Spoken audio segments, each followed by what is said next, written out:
What would you do if the world left you with nothing but a dead man's legacy and a piece of paper everyone said was worthless? What if you took that paper, the deed to a patch of forgotten dust once owned by a notorious outlaw, and traded your last silver dollar to make it your own, all while the town's most powerful man laughed in your face? For 21-year-old Rebecca Graves, this wasn't a question. It was the only path left. But the truth waiting for her in that barren valley, a secret buried deeper than rock and older than memory, was about to rewrite the fortunes of every soul in the county. Settle in and let us know where in the world you're watching from, as we tell a story of quiet courage and the inheritance that changed everything. Rebecca Graves arrived in the town of Copper Hill on a Tuesday. The sun a hot, white coin in a bleached blue sky. Dust coated everything. The tired planks of the boardwalk, the drooping brim of her hat, and the gray muzzle of the old gelding, Gideon, who pulled her dilapidated wagon. She had buried her father 3 days prior, a quiet affair in a lonely churchyard 200 miles east. There had been no one to mourn him but her, and nothing to mark his passing but a simple wooden cross she'd carved herself. He had left her with 2 things of value: the aging horse that had served him for 20 years, and a folded yellowed deed, kept in a worn leather satchel. Her father, a prospector who'd chased whispers of gold his entire life, had won it in a card game from a dying man a decade ago. It was for a plot of land called Crow's Rest, named for the outlaw, Jedediah Crow Kane, who had died there years before, shot dead by a posse that couldn't be bothered to bury him. She stepped down from the wagon, her movements stiff from the long journey. Her boots, worn thin at the soles, made a soft, final sound on the hard-packed dirt of the main street.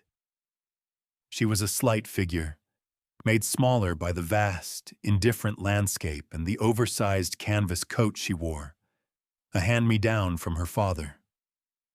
Her face, framed by strands of sun-bleached brown hair, was young, but her eyes held a weariness that didn't belong to a woman of 21. They were the color of a winter sky, and they missed nothing. She tied Gideon's reins to the hitching post outside the land office, giving his neck a slow, reassuring stroke. The horse let out a long, tired sigh, his ribs showing faintly beneath his dusty hide. They were 2 of a kind, her and this horse, tired, forgotten, and with nowhere else to go. The men loafing on the porch of the saloon across the street watched her, their gazes a mixture of curiosity and casual contempt. A lone woman, arriving with so little, was an anomaly, a puzzle they felt entitled to solve with their stares. Rebecca ignored them. She had learned long ago that the best response to the world's judgment was a straight back and a steady gaze fixed on the horizon. She pulled the leather satchel from the wagon seat, her calloused fingers tracing the outline of the deed within. Her father had always called it his last resort, his ace in the hole. "There's more to that land than dirt and sorrow, Becca," he'd wheezed in his final days. Crow wasn't just mean, he was clever. Now, with her pockets nearly empty and the world feeling wide and hostile, his words were the only hope she had left. She took a deep breath, the dry, sage-scented air filling her lungs, and pushed open the door to the land office, a small bell announcing her arrival with a tinny, cheerless jingle. The air inside the Copper Hill Land Registry was thick with the smell of old paper, stale tobacco, and condescension. A portly, balding man with wire-rimmed spectacles sat behind a tall oak counter, meticulously sharpening a pencil with a small penknife. He looked up as Rebecca entered, his expression shifting from boredom to mild irritation. "Help you?" he asked, his voice flat. Before she could answer, a louder voice boomed from a chair in the corner. "Well, look what the wind blew in. Don't see many lone doves this far into the territories." Silas Croft, the valley's cattle baron, unfolded himself from the chair. He was a big man, made bigger by a tailored leather vest and an air of absolute ownership. Everything in the valley, from the creek that watered his herds to the men who worked for him, seemed to bend to his will. He looked Rebecca up and down, a smirk playing on his lips. "Lost, little lady?" Rebecca's gaze remained steady. She walked to the counter, placing the worn satchel upon its polished surface. "I'm not lost," she said, her voice quiet but clear. "I'm here to file a deed." She carefully removed the document and unfolded it. The paper was brittle, the ink faded to a rusty brown.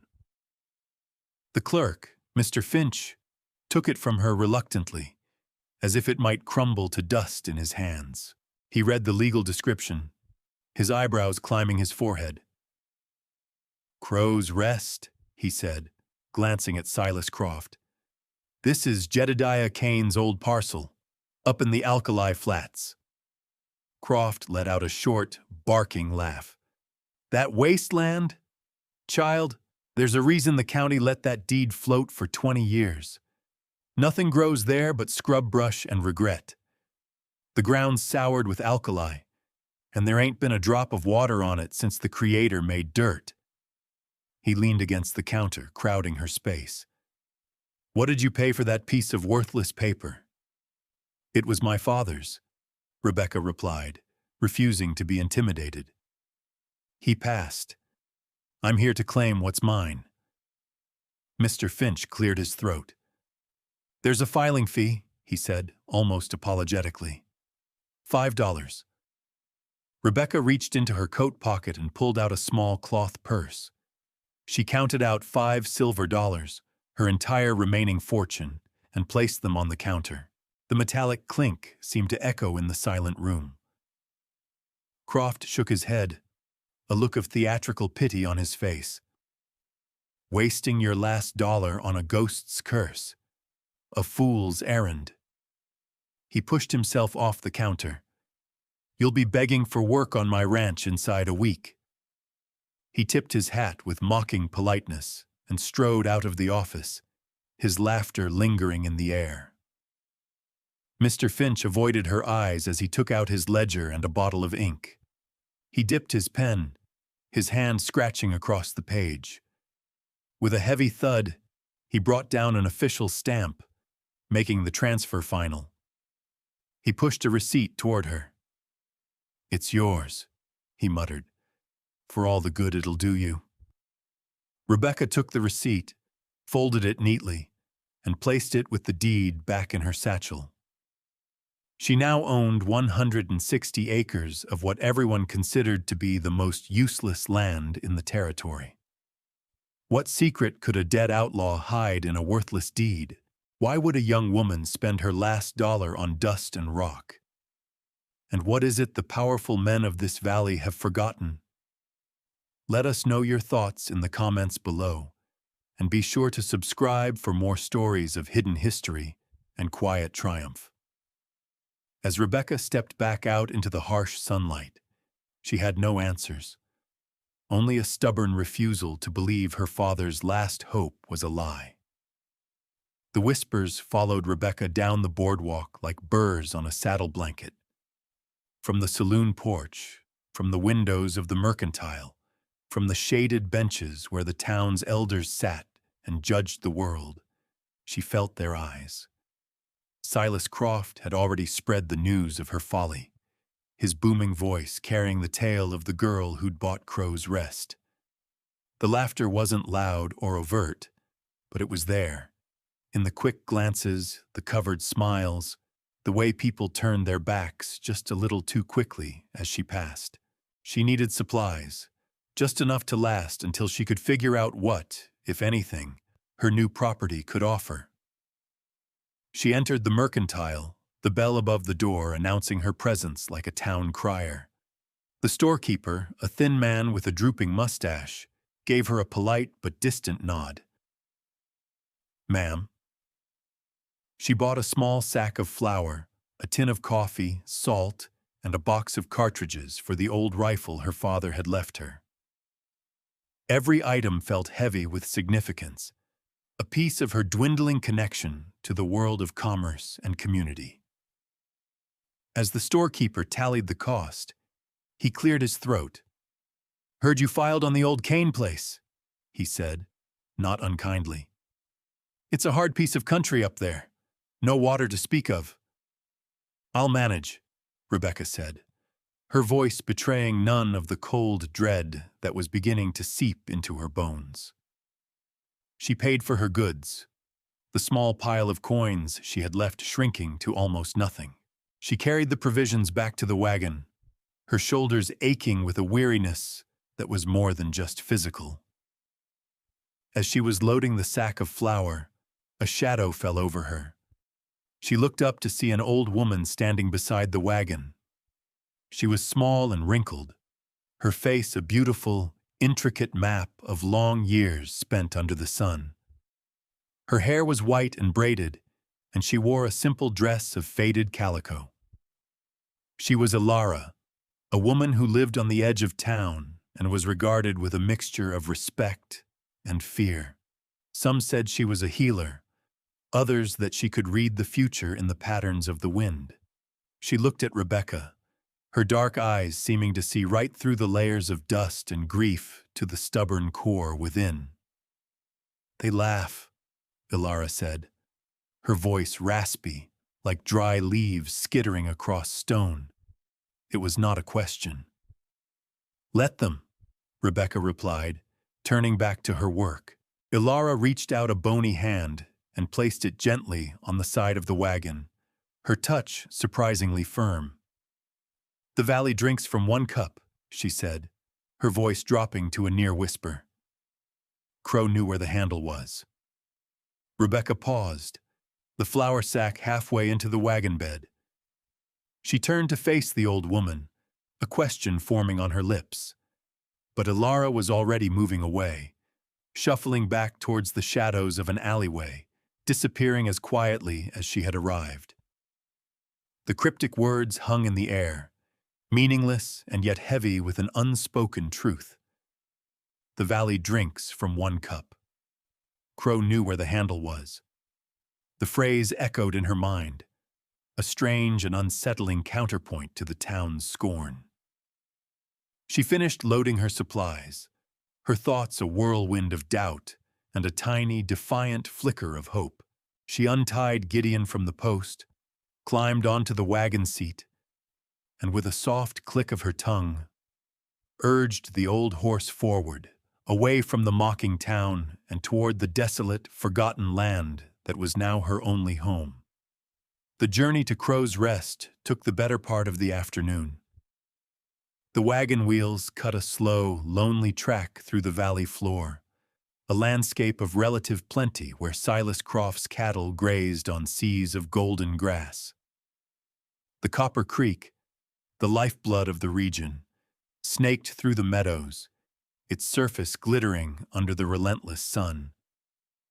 But as she followed the faint trail that branched north, the land began to change. The grass thinned, giving way to hardy sagebrush and thorny creosote. The rich, dark soil faded to a pale, sandy grit, and the air grew hotter, drier. Gideon's pace slowed, his head drooping as he pulled the wagon up the gentle, unyielding grade. Rebecca let him take his time. They were in no hurry to get to a place that promised nothing. By the time they reached the property line, marked by a single, rotting wooden post, the sun was beginning its slow descent towards the western peaks. The light turned thick and golden, bathing the harsh landscape in a deceptive, momentary beauty. Crow's Rest was a shallow bowl of land nestled against the dark, sheer face of a canyon wall, and it was exactly as Silas Croft had described it. A desolate expanse of cracked earth, ghostly white in places with alkali deposits, and dotted with skeletal-looking brush. In the center of the parcel stood the remains of a cabin, its roof caved in on one side, its walls listing as if in a strong wind that had died a decade ago. A wave of profound disappointment washed over Rebecca, so sharp and cold it was almost painful. This was it. This was her father's last hope, a ruin on a patch of poisoned earth. She brought the wagon to a halt near the dilapidated structure and climbed down, her legs unsteady. The silence was absolute, broken only by the sigh of the wind whispering through the canyon and the tired breathing of her horse. She walked to the cabin, its doorway a dark, gaping mouth. The inside smelled of decay, of rat droppings and sun-baked, rotting wood. It was uninhabitable. She would sleep outside tonight. She unhitched Gideon, removing his harness with practiced, gentle hands. She led him to a patch of slightly less miserable-looking scrub and let him graze, though there was little for him to eat. Using a few pieces of wood salvaged from the cabin's wreckage, she built a small fire. As dusk deepened into a star-dusted twilight, she sat on an overturned bucket, sipping bitter coffee from a tin cup. The fire crackled, a small point of warmth and light in the vast, indifferent darkness. Gideon stood nearby, a stoic silhouette against the darkening sky. He seemed to be listening, his ears twitching at the unfamiliar sounds of the night. Rebecca felt a loneliness so profound, it felt like a physical weight on her chest.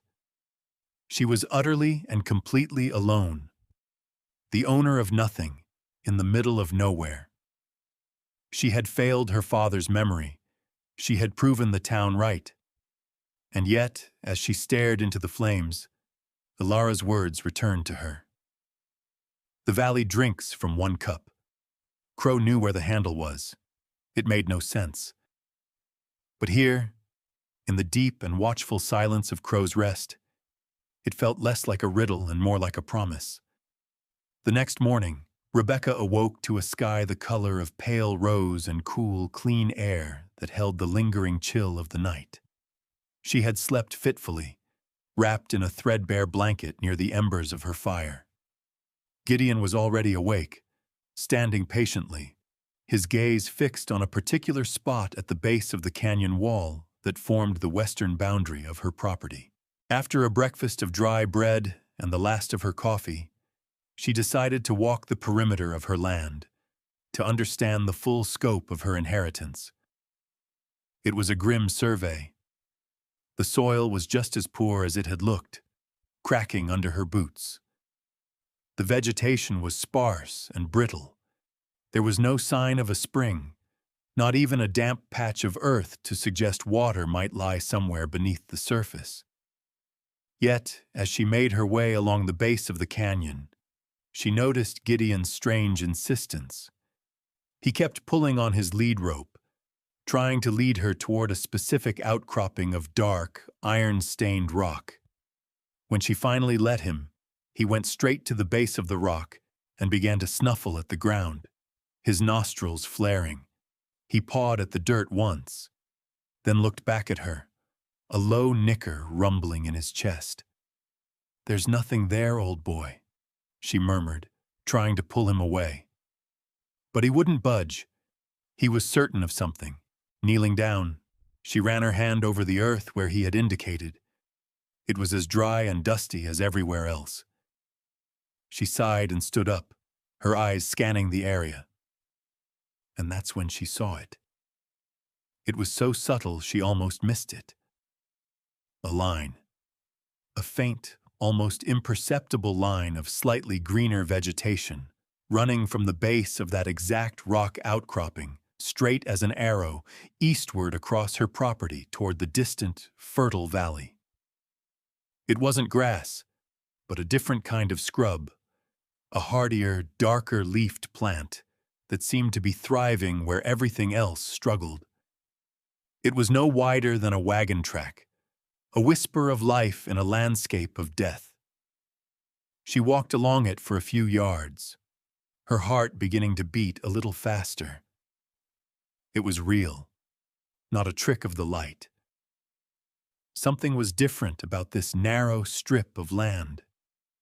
She remembered her father telling her stories about prospectors, how they'd learned to read the land, to see the signs others missed.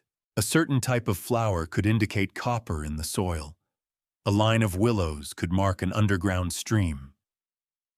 What did this thin ribbon of green mean? It was the first anomaly, the first detail that refused to fit the narrative of worthlessness the town had sold her. It was a clue, a question mark drawn across the face of her desolate property. She didn't understand it, not yet. But as she stood there with the morning sun warming her back and her old horse standing expectantly beside her, she felt the first fragile stirring of a purpose she thought she had lost forever. She would not be leaving Crow's Rest. Not yet. Days turned into a week. The initial flicker of curiosity solidified into a quiet, stubborn resolve. Regardless of what the green line meant, this land was now her home, and the ruined cabin was her only shelter. Rebecca began to work. She was no stranger to labor. Her life with her father had been a long apprenticeship in making do and mending what was broken. She started with the cabin. Using the claw end of a hammer and a pry bar, she carefully dismantled the collapsed section of the roof, salvaging every straight board and usable nail. She cleared the interior of debris, sweeping out years of accumulated dust, dirt, and the nests of long-gone rodents. The structure was sounder than it looked, built of thick, hand-hewn pine logs that had settled but not rotted in the dry air. Jedediah Kane, for all his sins, had been a capable builder. Gideon was her constant, silent companion. He would stand tethered in the shade of the canyon wall, watching her with his soft, brown eyes as she worked, his presence a steady comfort. Every afternoon, he would still wander to the iron-stained rock outcropping and stand there, as if waiting. The work was slow and grueling. Her hands, already calloused, became raw and blistered. Her muscles ached with a deep, satisfying pain. With each log she reset, each board she nailed into place, she felt less like a victim of circumstance and more like the master of her own small, dusty world. It was during this process of repair that the clues began to compound. Tucked away in a dry corner of the cabin, beneath a loose floorboard, she found a small cache of tools. They were not the rough implements of a common ranch hand, but finer things: a geological hammer, a set of surveyor's stakes, and a heavy, well-oiled digging spade with a sharpened edge. They had been carefully wrapped in oilcloth, preserved against the years. Why would an outlaw hiding from the law need such specific tools? Later, while clearing brush near the rock outcropping that so fascinated Gideon, her shovel struck something hard. It wasn't a rock. Digging around it, she unearthed a solid iron stake, driven 3 feet into the ground. It was the kind of marker a surveyor would use to mark a critical point. Then, as she was examining the face of the outcropping itself, she noticed a series of small, deliberate carvings in the stone. They were so weathered they were almost invisible, looking like natural cracks in the rock. But as she traced them with her fingers, she realized they formed a pattern, a series of straight lines, angles, and symbols that looked less like idle graffiti and more like a diagram, a map etched into the very stone of the canyon. Her hands were learning the story of this place. Crow Kane hadn't just been hiding here. He had been working. He had been measuring, digging, planning something with a secret and meticulous purpose. The land was no longer just a barren plot. It was a puzzle box, and she was slowly, piece by piece, finding the key. The conviction grew in her until it was a certainty. The rock outcropping, Gideon's strange insistence, the surveyor's stake, the map on the stone, it all pointed to one place. Something was hidden there. One morning, armed with the spade and geological hammer she'd found, she went to the spot at the base of the rocks. The sun was not yet high, but she could already feel its heat building in the air. She began to dig. The ground was hard, a dense mixture of clay and gravel that fought against the blade of her spade. For the first hour, she found nothing but more rock and compacted earth. Doubt began to creep in. Perhaps she was just as foolish as the town thought, chasing a fantasy born of desperation. But then the spade hit something that made a hollow, wooden thud. Her heart leapt. She dropped to her knees and began to clear the dirt away with her hands. Slowly, she uncovered the edge of a heavy, timber-lined trapdoor. It was flush with the ground, its surface coated in a thick layer of hardened pitch to make it waterproof, and it was almost perfectly camouflaged. It took her another hour to clear it completely. There was no handle, only a small notch along one edge. Using the pry bar from the cabin, she wedged it into the notch and put her entire weight into it. With a groan of rusted hinges and the sucking sound of a broken seal, the door lifted a few inches. A rush of cool, damp air escaped from the opening, carrying a scent she hadn't smelled since she arrived. The smell of deep earth, of stone, and of water. It was the scent of life. With her adrenaline surging, she heaved the heavy door open the rest of the way, revealing a dark, narrow opening that led down into the rock. It was a tunnel, shored up with thick timbers, descending into blackness. She retrieved her lantern from the cabin, her hands trembling slightly as she lit the wick. Holding it out in front of her, she descended the rough-hewn steps. The tunnel was short, no more than 20 feet long, and it opened into a small, circular chamber, hand-dug from the rock itself. In the center of the chamber, bolted to the stone floor, was a massive cast-iron valve wheel as wide as her shoulders. It was rusted, but looked immensely solid, and set into a small alcove in the wall beside it was a sealed tin box. She picked it up. It was heavy. Prying open the lid, she found a leather-bound ledger, its pages filled with the tight, meticulous script of Jedediah Kane. He wasn't just an outlaw. The journal revealed him to be a disgraced civil engineer from the East, a man who had fled west after a professional dispute, turned violent, and he had used his knowledge here. He had discovered a geological marvel, the valley's entire water supply.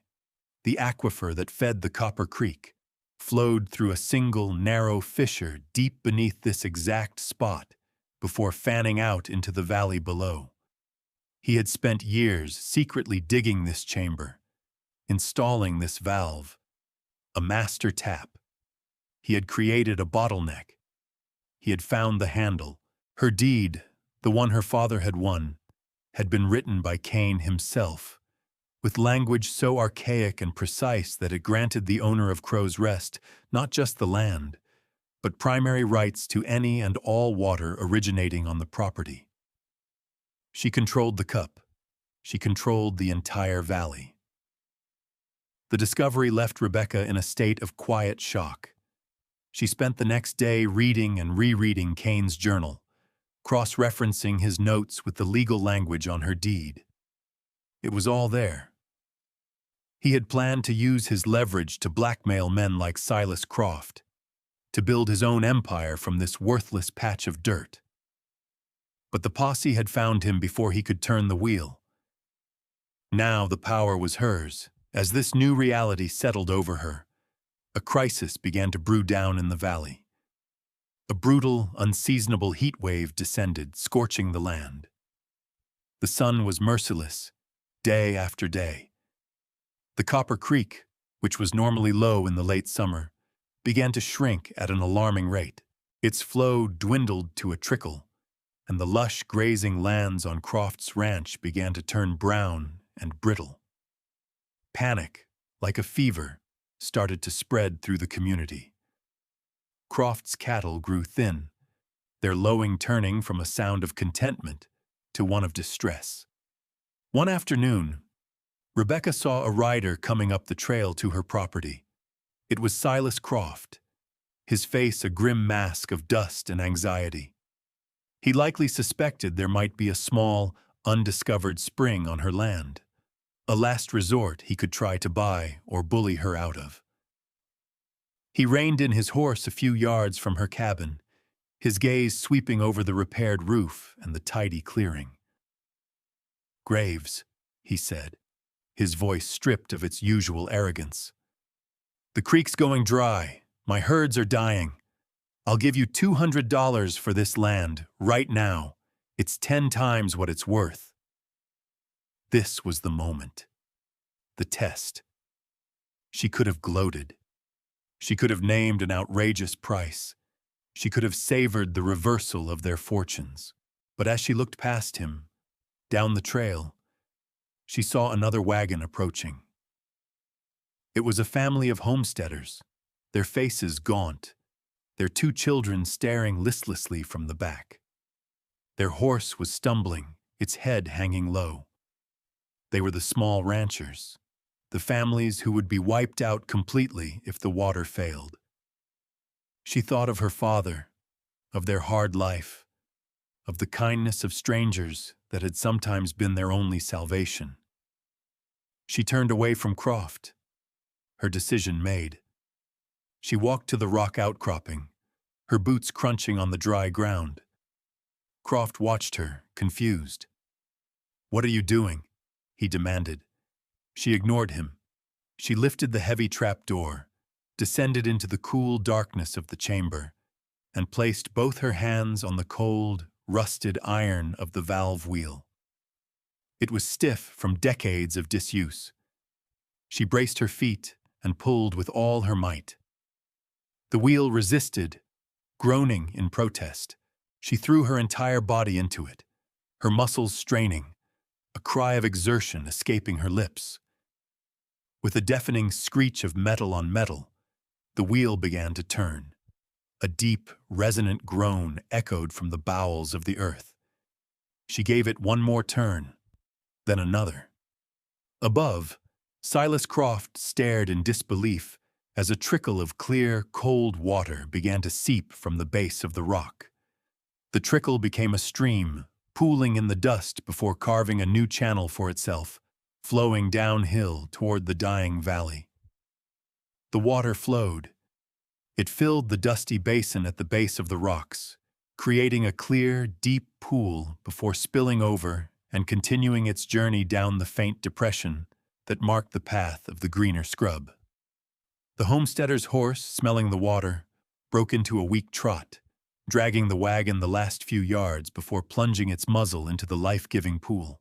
The family scrambled down, cupping the water in their hands, their faces alight with a kind of desperate reverence. Silas Croft stood frozen, his jaw slack. He stared at the gushing water, then at the open trapdoor, then at Rebecca as she climbed out of the chamber, her face smudged with rust and dirt. Understanding, vast and terrible, dawned in his eyes. He saw it all, the outlaw's cleverness, the deed's hidden power, and his own monumental foolishness. He had mocked the woman who held the fate of his entire fortune in her hands. Word of the miracle at Crow's Rest spread through the valley as fast as the water itself. First came the homesteaders, who carried the news back to their neighbors. Then, one by one, the townspeople began the journey up the trail. They came not with scorn, but with a mixture of awe and trepidation. They saw the new stream, the revived land, and the quiet young woman who had brought it forth. Among them was Mr. Finch, the land office clerk, his face pale with professional anxiety. He carried his official ledger with him. He approached Rebecca hesitantly. "Miss Graves," he began, "the homesteaders. They said, is it true?" Rebecca simply handed him Jedediah Kane's journal. He sat on a rock, adjusting his spectacles, and began to read. He compared the outlaw's notes to the fine print on the original deed record in his own ledger. The townspeople watched in silence, waiting for the verdict. After a long time, Mr. Finch looked up, his expression one of pure astonishment. He closed his ledger with a soft thud.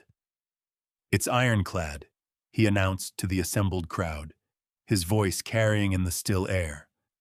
"The language is archaic, but legally sound. The primary water rights for the entire Copper Creek aquifer originate on this parcel. The rights belong to her." A collective murmur went through the crowd.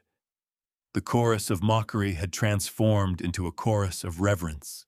Silas Croft, humbled and defeated, walked over to Rebecca. The bluster and arrogance were gone, replaced by the weary pragmatism of a man who knows he has been outmaneuvered. He didn't offer an apology, but his tone was a concession in itself. "What are your terms?" he asked quietly. Rebecca looked from his anxious face to the faces of the other ranchers and farmers gathered around. She saw not just greed, but fear. They were all at her mercy. And in that moment, she knew what she had to do. The golden hour light of late afternoon spilled across the valley, turning the newly greening pastures to amber. Weeks had passed since the day the water returned. Crow's Rest was no longer a name spoken with a sneer. It was the heart of the valley, its source of life. Rebecca stood on the porch of her small, sturdy cabin, which she had now fully repaired. A porch swing, a gift from the town carpenter, moved gently in the evening breeze. She hadn't exiled anyone. She hadn't bankrupted Silas Croft. Instead, she had held a meeting.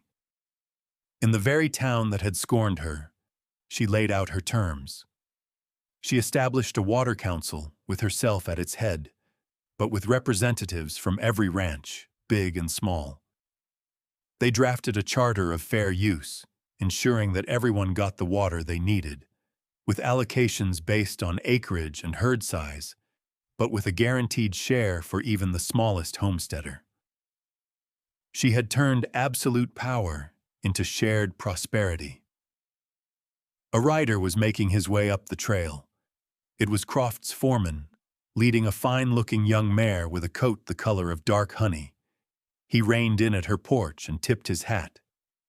"Miss Graves," he said respectfully, "Mr. Croft sends his compliments, and this horse, as a token of his appreciation." Rebecca smiled softly. She walked down the steps and ran a hand along the mare's strong neck. Gideon, standing nearby in a small corral she had built, watched with placid interest. He was retired now, living out his days in peace and comfort. The foreman hesitated, as if wanting to ask something. Finally, he did. "We were all wondering, miss, what you're going to call this place now. Crow's Rest doesn't seem to fit anymore." Rebecca looked around her. She looked at the scrubby, rocky ground of her own 160 acres, land that was still, by any practical measure, worthless. Then her gaze drifted downward, across the thriving, verdant valley below, a community saved from ruin, a future secured. She thought of the deed, the water, the power she held but chose to share.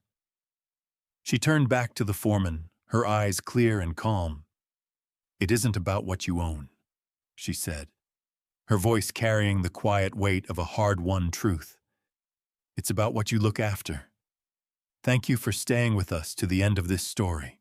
It's a powerful reminder of the quiet power of stewardship, and how true wealth is measured not by what we possess, but by what we nurture and protect for others." If this story of resilience and hidden strength moved you, please consider leaving a like and a comment below to let us know. Be sure to subscribe to the channel for more tales of forgotten history and unexpected heroes. We have another story coming soon, about a lonely lighthouse keeper who discovers a secret in the fog that will save a ship and change his life forever. Until then, be well.